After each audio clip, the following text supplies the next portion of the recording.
Por que eu tô com essas 3 fitas métricas? Porque é uma maneira muito fácil de nós organizarmos o Y-Balance Test. Eu posso utilizar o Y-Balance Test somente com uma fita crepe. O que é o Y-Balance Test? É um teste que ele é baseado em um Y. Só que, para a gente ter o score composto do teste, a gente vai ter que, o nosso aluno, o nosso paciente que vai estar fazendo o teste, ele vai ter que ter um resultado em cada uma dessas linhas do Y. Então são 3 linhas, tá? Que é a linha posterior, a linha anterior, póstero-medial e póstero-lateral, dependendo da perna que ele está realizando o movimento, dependendo da perna que está embaixo que a gente está analisando. Que a gente vai ficar muito atento ao tornozelo, ao joelho, ao quadril, à coluna e ao movimento global como um todo e ao resultado que a gente vai ter lá no teste, ou sendo bem direto, na distância que ele alcançou em cada movimento. Por que eu trago essas fitas métricas aqui? Porque elas têm mais ou menos 1,5 m, são fitas métricas de costureira, custam R$2 cada uma, gente, e a gente consegue ter uma visualização do teste muito melhor do que colocar 3 fitas crepe e ter que ficar depois medindo aonde a pessoa pisou. Eu posso utilizar a fita crepe e utilizar pequenos pedacinhos, a fita métrica, utilizar pequenos pedacinhos para marcar o ponto que a pessoa atingiu, ou eu posso já colocar na minha planilha. No caso aqui a gente vai colocar na planilha, porque a gente vai buscar o score composto e outras coisas, e assim eu tenho um resultado mais preciso. Existem equipamentos, acessórios que também têm essa finalidade. Não sei se realmente faz alguma diferença desse modelo brasileiro aqui que a gente vai mostrar, mas também existe no mercado para quem quiser investir, né? Mas aqui com a fita métrica. Então a gente vai colocar aqui, ó, vou colocar aqui no meu chão, colei no meu chão. A minha fita crepe ela é transparente, então ela cola bem. Vou pegar mais uma fita e colar a minha segunda, mais ou menos aqui, 130, ele não tem uma perna tão comprida assim. Vou trabalhar, gente, com um goniômetro, tá? Enzo, meu, alcança o goniômetro que tá ali, ó, em cima daquela caixinha preta.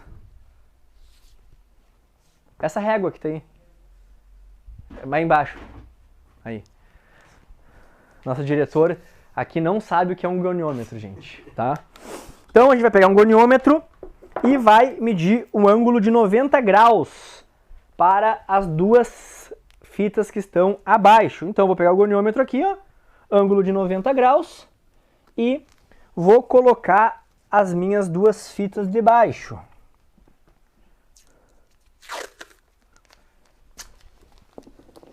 Coloquei lá uma.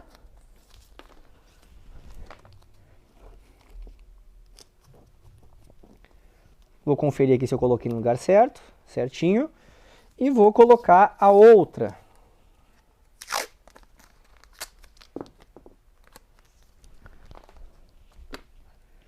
E eu tenho o meu ponto de intersecção das 3 linhas. Então eu vou ter um ângulo de 90 graus ali embaixo e um ângulo de 135 graus aqui na lateral das faixas ou das linhas, que a gente pode trazer aí vários nomes, né? Então eu coloquei aqui as minhas 3 linhas, tá? Para começar a realizar o nosso teste. Eu vou abrir aqui a planilha, já para deixar no ambiente que eu quero.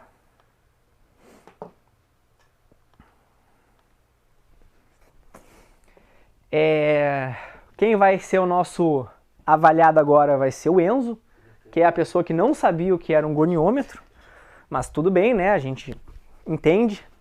Aí a gente fala que é uma régua e a pessoa entende direto, né? Então, antes de qualquer coisa, a gente vai fazer a medida do comprimento do membro, tá? Então, eu vou lá pegar, vou botar aqui dados como a altura, o peso dele, tá? E fazer a medida da espinha ilíaca anterosuperior até o maléolo medial aqui, ó, tá? Então, é a medida do comprimento do membro, essa é uma medida padrão que a gente já realizou aqui com o Enzo, que o tamanho do membro direito dele tem 73 centímetros e do membro esquerdo 74. Então, a gente sabe que pode ter alguma variável de tamanho, né? E principalmente pode ser relacionado a alguma alteração postural, enfim, não é o caso agora.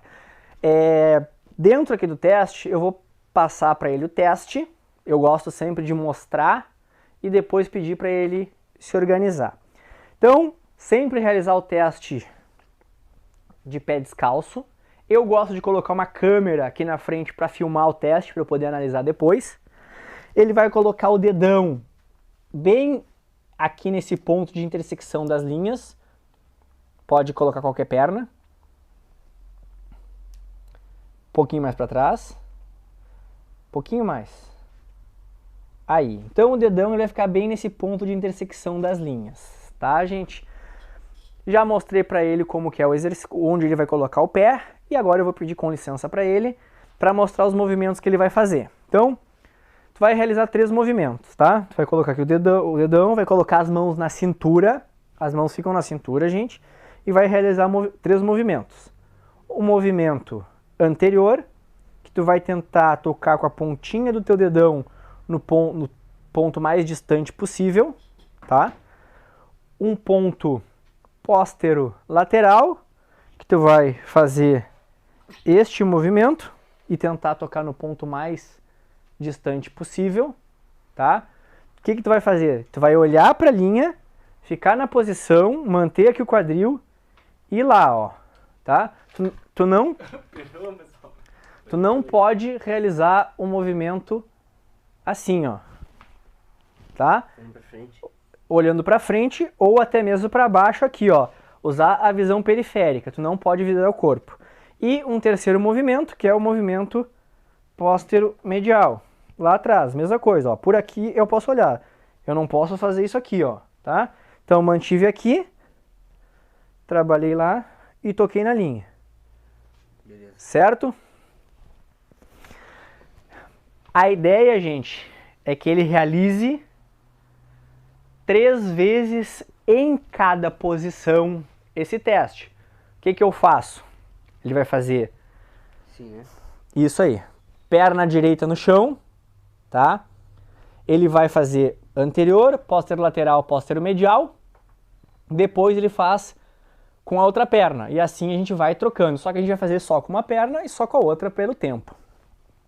Quando ele vai realizar o movimento, pode realizar uma vez, lá na frente, pra frente, isso. Perfeito. Então, aqui eu já vou fazer uma correção dele. Pode voltar lá atrás. O que foi? Ele simplesmente jogou o corpo dele pra frente e parou. Então, tu vai realizar o movimento, tocar com o dedão e voltar na posição sem apoiar, tá? Vamos lá mais uma vez. Aí voltou. Então, anterior dele, ele conseguiu chegar no 60. Mas não é só o resultado da fita métrica, da distância ali que importa. Quando a pessoa vai realizar, por isso que eu gosto de filmar, a gente tem muita coisa para observar. Tem que observar tornozelo, tem que observar joelho, se ele não fez um valgo dinâmico. Não sugiro a fazer de calça, e sim de bermuda, tá? E realizar os outros movimentos. Então eu vou anotar aqui para não esquecer. Membro inferior direito, 60. No movimento anterior. Vamos agora no movimento lateral. Vamos lá. Perfeito. Isso aí, mesma coisa.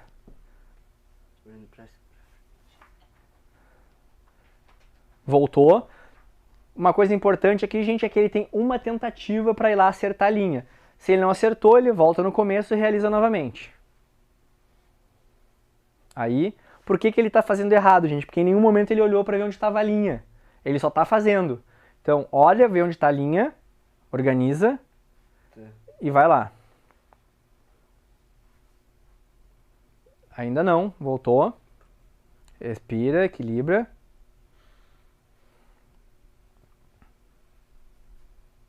Aí, perfeito. 93. Quando ele realizou ali o 93, no movimento póstero-lateral, eu já pude perceber que o pé dele, da mesma maneira que o Matteo apresentou esse movimento onde o arco desaba para dentro, ele acaba também desabando e fazendo um pouco de valgo dinâmico no movimento lateral. Vamos ver o movimento medial agora, olha a linha. Muito melhor, show de bola. 82. E ele tem um desequilíbrio quando ele vai fazer esse retorno, ele acaba compensando no quadril. Agora a gente vai fazer no outro lado, com a perna esquerda no chão, tá? Mesma coisa. Vamos lá na frente. Show.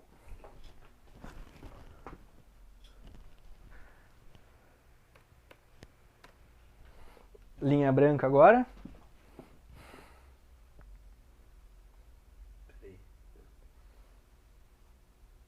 Não. Aí. E linha verde.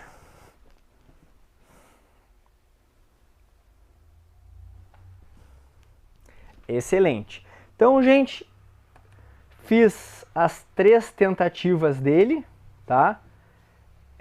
Vamos supor que eu fiz as 3 tentativas dele, tá? Ambos os scores composto dele deram uma diferença entre uma perna e outra, tá? Porém, uma diferença significativa foi na póstero-medial, que foi ali onde eu falei que ele tem uma compensação com o quadril, tá? Que ele tem uma diferença de 17% de assimetria ou de diferença na distância alcançada entre uma perna e outra. E o score composto dele, da perna direita, ficou em 97,3% e na perna direita em 96%.